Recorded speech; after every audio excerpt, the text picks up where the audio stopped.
Assalamualaikum warahmatullahi wabarakatuh. Saya Yani Rahmawati, NPM 719212732. Di sini saya akan menjelaskan mengenai kedisiplinan. Yang pertama yaitu definisi disiplin kerja. Jadi disiplin kerja yaitu sikap dan perilaku seseorang yang menunjukkan ketaatan, kepatuhan, kesetiaan, keteraturan, dan ketertiban pada peraturan perusahaan atau organisasi dan norma-norma sosial yang berlaku. Nah, mengapa di situ kedisiplinan itu penting? Karena disiplin menunjukkan besarnya rasa tanggung jawab karyawan terhadap tugas atau pekerjaannya. Nah, selanjutnya yaitu tujuan dari disiplin kerja. Tujuan dari disiplin kerja yaitu untuk menciptakan suatu kondisi yang teratur, tertib, dan pelaksanaan pekerjaan dapat terlaksana sesuai dengan rencana sebelumnya. Selanjutnya yaitu jenis-jenis disiplin kerja. Jenis-jenis disiplin kerja yaitu ada self-imposed disiplin, yaitu disiplin yang dipaksakan diri sendiri. Yang kedua ada command disiplin, yaitu disiplin yang diperintahkan.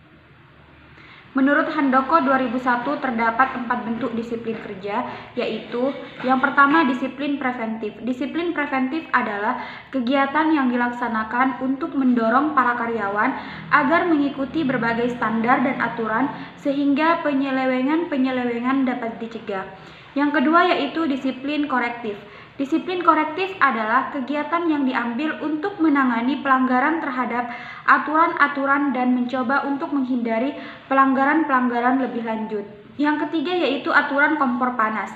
Aturan ini pada hakikatnya menyatakan bahwa tindakan pendisiplinan hendaknya mempunyai ciri-ciri yang sama dengan hukuman yang diterima seseorang karena menyentuh sebuah kompor panas. Yang keempat yaitu disiplin progresif. Disiplin progresif adalah memberikan hukuman-hukuman yang lebih berat terhadap pelanggaran-pelanggaran yang berulang. Tujuannya yaitu untuk memberikan kesempatan kepada karyawan untuk mengambil tindakan korektif sebelum hukuman-hukuman yang lebih serius dilaksanakan. Selanjutnya yaitu aspek-aspek disiplin kerja. Yang pertama yaitu kehadiran. Yang kedua yaitu ketaatan pada peraturan kerja. Yang ketiga yaitu ketaatan pada standar kerja. Yang keempat yaitu tingkat kewaspadaan tinggi. Yang kelima yaitu bekerja etis. Selanjutnya yaitu aspek dan indikator disiplin kerja. Menurut Robin 2005 terdapat 3 aspek disiplin kerja, yaitu yang pertama disiplin waktu. Disiplin waktu di sini diartikan sebagai sikap atau tingkah laku yang menunjukkan ketaatan terhadap jam kerja yang meliputi kehadiran dan kepatuhan karyawan pada jam kerja. Karyawan melaksanakan tugas dengan tepat waktu dan benar. Yang kedua yaitu disiplin peraturan. Peraturan maupun tata tertib yang tertulis dan tidak tertulis dibuat agar tujuan suatu organisasi dapat dicapai dengan baik. Untuk itu dibutuhkan sikap setia dari karyawan terhadap komitmen yang telah ditetapkan tersebut. Kesetiaan di sini berarti taat dan patuh dalam melaksanakan perintah dari atasan dan peraturan tata tertib yang telah ditetapkan, serta ketaatan karyawan dalam menggunakan kelengkapan pakaian seragam yang telah ditentukan organisasi atau perusahaan. Ketiga yaitu disiplin tanggung jawab. Salah satu wujud tanggung jawab karyawan adalah penggunaan dan pemeliharaan peralatan yang sebaik-baiknya sehingga dapat menunjang kegiatan kantor berjalan dengan lancar, serta adanya kesanggupan dalam menghadapi pekerjaan yang menjadi tanggung jawabnya sebagai seorang karyawan. Sedangkan menurut Sutrisno 2009 terdapat 4 indikator disiplin kerja, yaitu yang pertama taat terhadap aturan waktu. Taat terhadap aturan waktu yaitu dilihat dari jam masuk kerja, jam pulang, dan jam istirahat yang tepat waktu sesuai dengan aturan yang berlaku di perusahaan.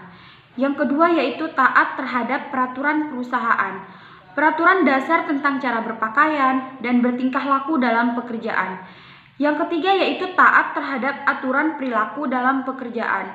Nah, maksud dari taat terhadap aturan perilaku dalam pekerjaan yaitu ditunjukkan dengan cara-cara melakukan pekerjaan-pekerjaan sesuai dengan jabatan, tugas, dan tanggung jawab, serta cara berhubungan dengan unit kerja lain. Yang keempat yaitu taat terhadap peraturan lainnya di perusahaan. Maksud dari taat terhadap peraturan lainnya di perusahaan yaitu aturan tentang apa yang boleh dan apa yang tidak boleh dilakukan oleh para pegawai dalam perusahaan. Selanjutnya yaitu faktor yang mempengaruhi disiplin kerja. Faktor yang mempengaruhi disiplin kerja yang pertama yaitu tujuan dan kemampuan. Tujuan dan kemampuan ikut mempengaruhi tingkat kedisiplinan karyawan. Tujuan yang akan dicapai harus jelas dan ditetapkan secara ideal serta cukup menantang bagi kemampuan karyawan. Hal ini berarti bahwa tujuan pekerjaan yang dibebankan kepada karyawan harus sesuai dengan kemampuan karyawan yang bersangkutan, agar dia bekerja sungguh-sungguh dan disiplin dalam mengerjakannya. Yang kedua yaitu kepemimpinan. Kepemimpinan sangat berperan dalam menentukan kedisiplinan karyawan, karena pimpinan dijadikan teladan dan panutan oleh para bawahannya. Pimpinan harus mencontohkan perilaku yang baik agar ditiru oleh bawahannya nanti. Seorang pemimpin jangan mengharapkan kedisiplinan bawahannya akan baik jika dia pun tak mampu mencontohkan perilaku disiplin yang baik kepada bawahannya. Yang ketiga yaitu balas jasa. Balas jasa atau gaji dan kesejahteraan ikut mempengaruhi kedisiplinan karyawan karena balas jasa akan memberikan kepuasan dan kecintaan karyawan terhadap perusahaan atau pekerjaannya. Jika kecintaan karyawan semakin baik terhadap pekerjaan, kedisiplinan mereka akan semakin baik pula. Yang keempat, keadilan. Keadilan ikut mendorong terwujudnya kedisiplinan karyawan karena ego dan sifat manusia yang selalu merasa dirinya penting dan minta diperlakukan sama dengan manusia lainnya. Dengan keadilan yang baik akan menciptakan kedisiplinan yang baik pula. Jadi, keadilan harus diterapkan dengan baik pada setiap perusahaan supaya kedisiplinan karyawan perusahaan baik pula. Yang kelima yaitu waskat. Waskat atau pengawasan melekat adalah tindakan nyata dan paling efektif dalam mewujudkan kedisiplinan karyawan perusahaan. Waskat efektif merangsang kedisiplinan dan moral kerja karyawan. Karyawan merasa mendapat perhatian, bimbingan, petunjuk, pengarahan, dan pengawasan dari atasannya. Yang keenam yaitu ketegasan. Ketegasan pimpinan dalam melakukan tindakan akan mempengaruhi kedisiplinan karyawan perusahaan. Pimpinan harus berani dan tegas bertindak untuk menghukum setiap karyawan yang indisipliner sesuai dengan fungsi hukum yang telah ditetapkan. Ketegasan pimpinan menegur dan menghukum setiap karyawan yang indisipliner akan mewujudkan kedisiplinan yang baik pada perusahaan tersebut. Yang ketujuh yaitu sanksi. Sanksi berperan penting dalam memelihara kedisiplinan karyawan. Dengan sanksi hukuman yang semakin berat, karyawan akan semakin takut melanggar peraturan-peraturan perusahaan. Sikap perilaku indisipliner karyawan akan berkurang. Sanksi yaitu ada 3. Yang pertama yaitu sanksi pelanggaran ringan. Yang kedua yaitu sanksi pelanggaran sedang. Dan yang ketiga yaitu sanksi pelanggaran berat.